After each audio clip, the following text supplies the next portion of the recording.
जैसा बाबा साहब अंबेडकर ने संविधान के बारे कहा था, संविधान तो समानता है, जैसा आपने भी कहा, यानी सबके लिए बराबरी का अधिकार है। संविधान तो आजादी है, यानी बोलने, सोचने, देखने, पहनने, खाने पीने, धर्म मानने, विरोध करने, असहमत होने, विचार व्यक्त करने की आजादी। संविधान तो न्याय है, यानी छोटे बड़े, ऊंचे नीचे, अमीर और गरीब के भेदभाव से ऊपर उठकर सबके लिए बराबरी का दर्जा। संविधान तो भाईचारा है, जैसे मेरे एक और साथी ने कहा, यानी धर्म और जाति की नफरतों और विभाजनों से ऊपर उठकर प्रेम, सद्भाव, सदाचार और संविधान का नाम संविधान है। संविधान के 74 सालों पर चर्चा के लिए संविधान के मायने जानना जरूरी है, क्योंकि सत्ता के हीरो का मुकुट पहना बादशाह आज संविधान के मायने भूल बैठा है। सत्ता के सिंहासन और बड़ी बड़ी कुर्सियों पर बैठे लोगों को आज की तारीख में जानने की जरूरत है कि संविधान के मायने क्या हैं, और मैं अपने शब्दों में उन्हें चरितार्थ करने की कोशिश करूंगा। वो राज के तंत्र, यानी सत्ता हथियाने और सरकार बनाने को संविधान मान बैठे हैं, पर देश के लिए गरीबों की मुसीबतों और जनता की जरूरतों के आगे सत्ता की जवाबदेही के प्रजातंत्र को संविधान कहते हैं। वो चंद अमीरजादों और दोस्त धन्ना सेठों की दौलत लाखों गुना बढ़ाने को संविधान मान बैठे हैं, पर देश के लिए गरीबी हटाना, न्याय करवाना और सबको बराबरी का दर्जा दिलवाना संविधान है। कृपया सुने। टीवी पर सुर्खियां बनाने वाली जोर जोर से बोलती आवाजों को संविधान मान बैठे हैं, पर देश के लिए टीवी के प्रायोजित शोर की बजाय वीणा की टंकार सी बजने वाली आम आदमी की आत्मा की आवाज संविधान है। वो ईडी, सीबीआई, इनकम टैक्स के डंडा तंत्र से विरोधियों को झुकाने और सरकारों को गिराने को संविधान मान बैठे हैं, पर देश के लिए चेयरमैन सर, नैतिकता, बहुमत और ईमानदारी की कसौटी पर सत्ता और शासन का खरा उतरना ही संविधान है। वो सरकारी खर्चों पर दुनिया घूमने, इश्तहार छपवाने, कपड़े बदलने और दूसरों को नीचा दिखाकर कहे लगाने के अधिकार को संविधान मान बैठे हैं, पर देश के लिए सर, जूती गांठने वाले गरीब, बोझा ढोने वाले कुली, मोटर रिपेयर वाले मिस्त्री, ट्रक चलाने वाले ड्राइवर, अनाज पैदा करने वाले किसान की आवाज को बुलंद करना ही संविधान है। वो साधु का छद्म वेश धारण कर अहंकारी ताकत के नशे में मर्यादाओं की लक्ष्मण रेखा को कुचल देने को संविधान मान बैठे हैं। पर सर, देश के लिए तो पक्षी राज जटायु की तरह न्याय व कर्तव्य के बोध के लिए कुर्बानी देना ही संविधान है। आजकल संविधान के नाम पर बड़े बड़े लोगों द्वारा भारतीय राष्ट्रीय कांग्रेस को गाली देना और लांछन लगाना फैशनेबल हो गया है। काश ये सब लोग कांग्रेस को पानी पी पी कर कोसने की बजाय बाबा साहब अंबेडकर द्वारा 25 नवंबर 1949 के भाषण को पढ़ लेते तो उन्हें संविधान की अडॉप्शन से ठीक एक दिन पहले दिया था। प्रधानमंत्री जी ने भी उसकी चर्चा की थी।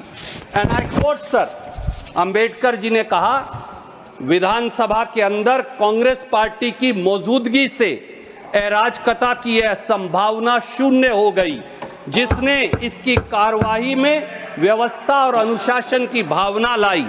कांग्रेस पार्टी के अनुशासन की वजह से ही मसौदा समिति संविधान को विधानसभा में पेश करने में सक्षम हुई, जिसमें प्रत्येक अनुच्छेद और प्रत्येक संशोधन के भाग्य के बारे में निश्चित जानकारी थी। और बाबा साहब अंबेडकर आगे कहते हैं, इसीलिए विधानसभा में संविधान के मसौदे को सुचारू रूप से चलने का सारा श्रेय कांग्रेस पार्टी को जाता है। ये थे बाबा साहब अंबेडकर। और सर, बाबा साहब अंबेडकर ने, मैं बहुत लंबी तकरीर नहीं करूंगा, बाबा साहब अंबेडकर ने 25 नवंबर 1949 के संविधान सभा के संबोधन में 3 चिंताओं की चर्चा की। मुझे लगता है कि वो चिंताएं आज के शोर मचाते शासकों और सरकारों पर लागू होती हैं। पहली चिंता, अंबेडकर जी की पहली चिंता, धर्म से ऊपर देश रखेंगे या धर्म को देश से ऊपर। And I quote sir, Ambedkar ji ने कहा कि कोट, यह चिंता इस तथ्य के एहसास से और भी बढ़ जाती है कि जाति और धर्म के रूप में हमारे पुराने शत्रुओं के अलावा हमारे पास कई राजनीतिक दल होंगे जिनके राजनीतिक धर्म अलग अलग और विरोधी होंगे।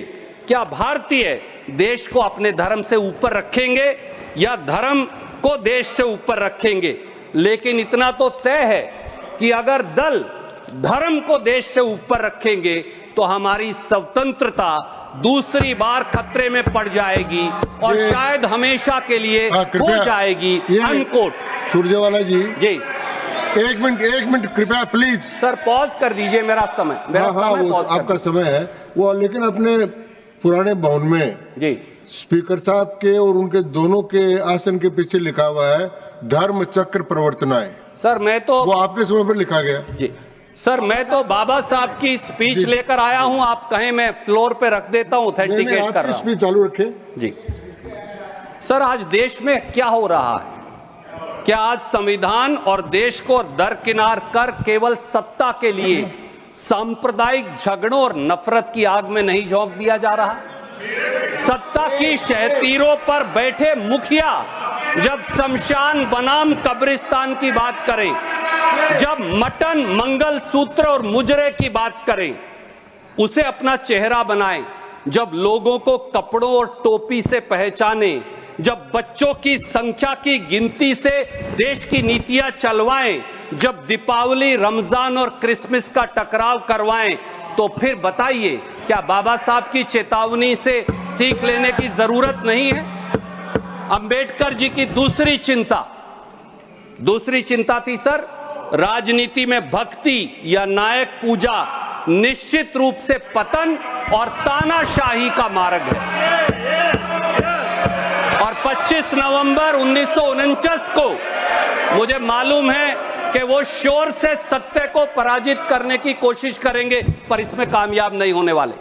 25 नवंबर 1949 को अंबेडकर जी ने फिर कहा, एंड आई कोट सर, यह सावधानी भारत के मामले में किसी भी अन्य देश की तुलना में कहीं अधिक आवश्यक है, क्योंकि भारत में भक्ति या जिसे भक्ति का मार्ग या नायक पूजा कहा जा सकता है, उसकी राजनीति में एक ऐसी भूमिका निभाती है जो दुनिया के किसी भी अन्य देश की राजनीति में निभाई जाने वाली भूमिका से बेजोड़ है। धर्म में भक्ति आत्मा की मुक्ति का मार्ग हो सकती है, लेकिन राजनीति में भक्ति या नायक पूजा निश्चित रूप से पतन और अंततः तानाशाही का मार्ग है। अनकोट। सर पिछले 10 साल में हमने देखा कि एक व्यक्ति की पूजा और अंधभक्ति से किस प्रकार संस्थाएं मरती रही, मर्यादाएं गिरती रही और एक छत्रवाद और तानाशाही बढ़ती रही।